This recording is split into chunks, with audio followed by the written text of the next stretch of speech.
Well hello students, welcome back to all of you. कैसे हैं आप सभी? आई होप आप सभी अच्छे से होंगे। सर्वे भवन्तु सुखिनः की अभिलाषा रखते हुए आज का टॉपिक हम डिस्कस करेंगे जो कि एग्जामिनेशंस की दृष्टि से इम्पॉर्टेंट है। यह अधिकार है। इसके संबंध में क्वेश्चंस पूछ लिए जाते हैं, जैसे अधिकार से आप क्या समझते हैं, अधिकार को परिभाषित कीजिए, अधिकार की मुख्य विशेषताओं को स्पष्ट कीजिए। इन्हीं संदर्भों पर हम डिस्कस करेंगे। But before starting session I would like to say please like, subscribe, share and motivate channel for new updates. It will be beneficial for you. You are most welcome for your suggestions and comments for teaching learning perspective. What is the meaning of right? First of all, we have to know. अधिकार हमारे सामाजिक जीवन की वास्तव में वह अनिवार्य आवश्यकता है जिसके बिना ना तो कोई व्यक्ति अपना सर्वांगीण विकास कर सकता है और ना ही समाज के लिए कोई उपयोगी भूमिका अदा कर सकता है। वास्तव में अधिकार हमारे व्यक्तित्व के विकास के लिए और हमारे अस्तित्व की रक्षा के लिए आवश्यक है।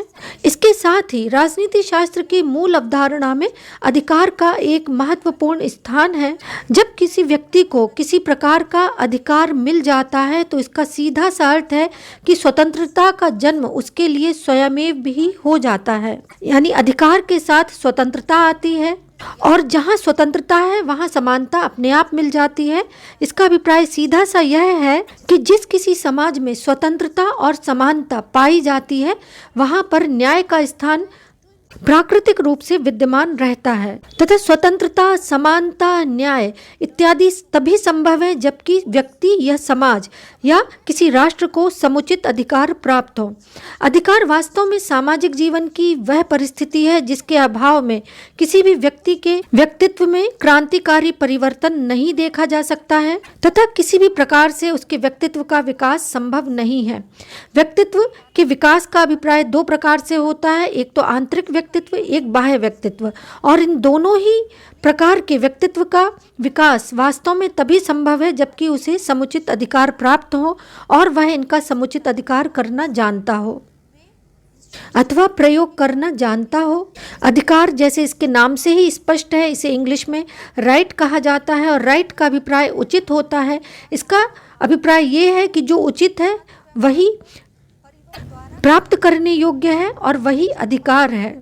हम सभी जानते हैं कि मनुष्य एक सामाजिक प्राणी है।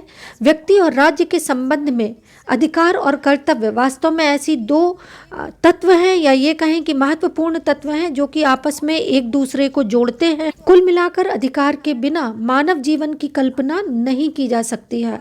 अधिकार का अर्थ क्या है? अधिकार का अर्थ उन सुविधाओं और उन परिस्थितियों से है जो कि किसी सभ्य समाज के अस्तित्व के लिए, किसी भी समाज और व्यक्ति के सर्वांगीण विकास के लिए आवश्यक है।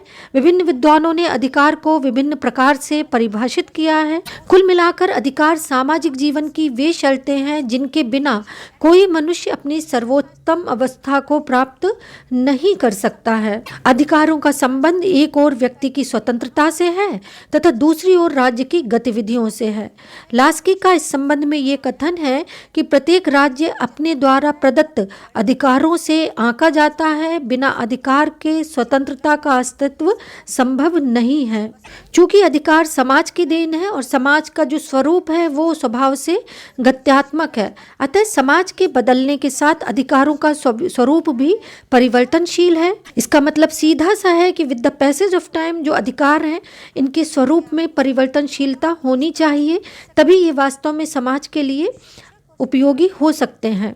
अधिकार की कुछ स्पेसिफिक डेफिनेशंस देख लेते हैं जो कि लिखना आपके लिए आवश्यक होता है एग्जामिनेशंस में। तो गिलक्राइस्ट के शब्दों में, गिलक्राइस्ट के अनुसार अधिकार समाज के सदस्यों के रूप में व्यक्तियों में से तथा इस मान्यता से उत्पन्न होते हैं कि समाज के लिए अंतिम कल्याणमय वह वस्तु है जिसे प्रत्येक व्यक्ति में छिपी शक्तियों के विकास से प्राप्त किया जा सकता है। बारकर ने कहा है अधिकारों के संदर्भ में कि अधिकार व्यक्ति की क्षमताओं के अधिकतम संभव विकास के लिए आवश्यक बाध्य दशाएं हैं। यानी यदि व्यक्ति का विकास करना है तो उसके लिए अधिकार का होना आवश्यक है। इसी तरह से बोसांग भी अधिकार के महत्व को परिभाषित करते हुए लिखते हैं कि अधिकार वह मांग है जिसे समाज स्वीकार करता है और राज्य लागू करता है। वाइल्ड के अनुसार अधिकार कुछ विशेष कार्यों को करने के लिए स्वतंत्रता की विवेकपूर्ण मांग है। ग्रीन महोदय ने अधिकारों के संबंध में कहा है कि अधिकार उस शक्ति का नाम है जिसके द्वारा किसी मनुष्यों के समुदाय के कार्यों के बल पर समाज को प्रभावित किया जा सकता है और जिसका प्रयोग सामान्य हित के लिए आवश्यक होने के कारण समाज द्वारा स्वीकृत हो। कहने का अभिप्राय ये है कि जो अधिकार हैं वो सामान्य हित की अवधारणा को स्वयं में लिए होते हैं तथा व्यक्ति और समाज दोनों के लिए ही उपयोगी होते हैं। हॉलैंड ने अधिकार के संबंध में कहा है कि एक व्यक्ति द्वारा अन्य व्यक्तियों के कार्यों को अपनी शक्ति से नहीं वरन समाज के बल पर प्रभावित करने की क्षमता को अधिकार कहते हैं। ऑस्टिन ने इस संबंध में कहा है कि एक व्यक्ति का दूसरे व्यक्ति अथवा व्यक्तियों में कुछ विशेष प्रकार का कार्य कराने की क्षमता का नाम अधिकार है। लॉर्ड ब्राइस की परिभाषा भी अधिकारों के संबंध में महत्वपूर्ण है कि अधिकारों की आवश्यकता और उसकी पूर्ण कल्पना के लिए किसी प्रकार की नैतिक अवस्था बहुत आवश्यक है। इससे पृथक भी शक्तियाँ, प्रभाव और प्रयास हैं, परंतु ये अधिकार ही हैं। वास्तव में अधिकारों की नींव में अनौचित्य के विरुद्ध औचित्य की भावना का होना आवश्यक है। कुल मिलाकर लॉर्ड ब्राइस महोदय ने अनौचित्य के विरुद्ध जो औचित्य यानी उचितपन की जो भावना है उसका होना आवश्यक है और इसको इन्होंने अधिकारों के संबंध में आवश्यक माना है। मैकम की परिभाषा भी अधिकारों के संबंध में महत्वपूर्ण है कि अधिकार सामाजिक हित की कुछ आवश्यक परिस्थितियां हैं जो नागरिकों के सच्चे विकास के लिए आवश्यक हैं। इन परिभाषाओं के अध्ययन से कुछ स्पेसिफिक लक्षण और विशेषताएं अधिकारों के संबंध में जानने योग्य हैं और इससे हमारा कॉन्सेप्ट भी क्लियर होता है कि अधिकारों की कौन कौन सी विशेषताएं हैं। एक्चुअली अधिकार के जो कैरेक्टरिस्टिक्स हैं उनको भी एग्जामिनेशंस में पूछ लिया जाता है, अतः अधिकार के लक्षण और विशेषताएं आपको पता होना चाहिए। अधिकारों की जो प्रमुख कैरेक्टरिस्टिक्स हैं वो ये हैं कि एक तो यही है कि व्यक्तियों की मांग समाज द्वारा स्वीकृत होने पर अधिकार का रूप ले लेती है, यानी जो व्यक्तियों की डिमांड होती है और यदि उसको समाज के द्वारा स्वीकार कर लिया जाए तो वह अधिकार के फॉर्म में आ जाती है। अतः अधिकार का जो अस्तित्व है वह कहाँ संभव है? वह समाज में ही संभव है।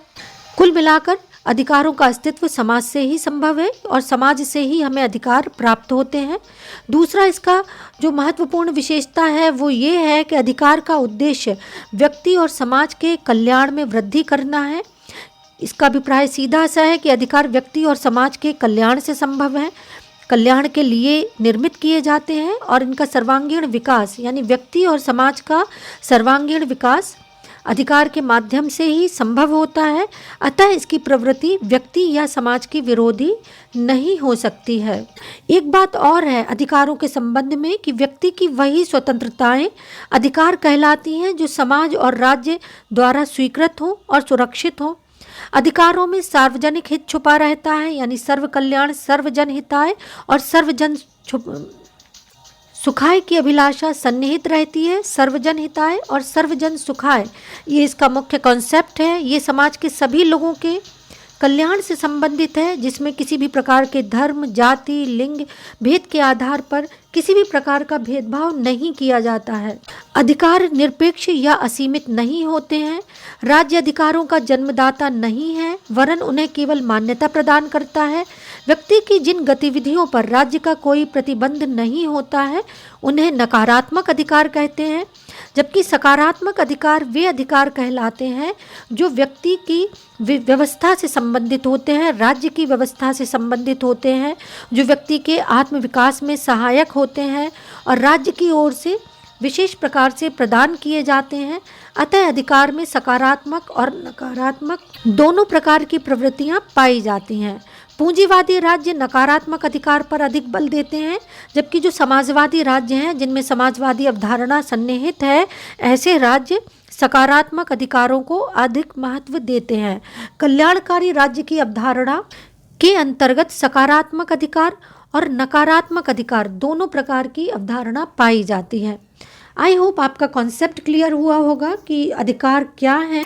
On the strength of such type of description इसके संबंध में कुछ बातें कही जा सकती हैं कि अधिकार उचित का दावा करते हैं, अधिकार समाज द्वारा प्राप्त होते हैं और राज्य अधिकारों को सुरक्षा प्रदान करता है। अधिकारों के कर्तव्यों को भी जोड़कर देखा जाता है, यानी अधिकार और कर्तव्य एक दूसरे के पूरक माने जाते हैं। लास्की, मैकाइवर आदि जो पॉलिटिकल थिंकर्स हैं, उन्होंने अधिकार और कर्तव्यों को एक दूसरे का पूरक बताया है। गांधी जी ने ये कहा है कि आप कर्तव्य कीजिए, अधिकार आपको स्वयं ही मिल जाएगा। आई होप आपका कॉन्सेप्ट क्लियर हुआ होगा। That's all for today.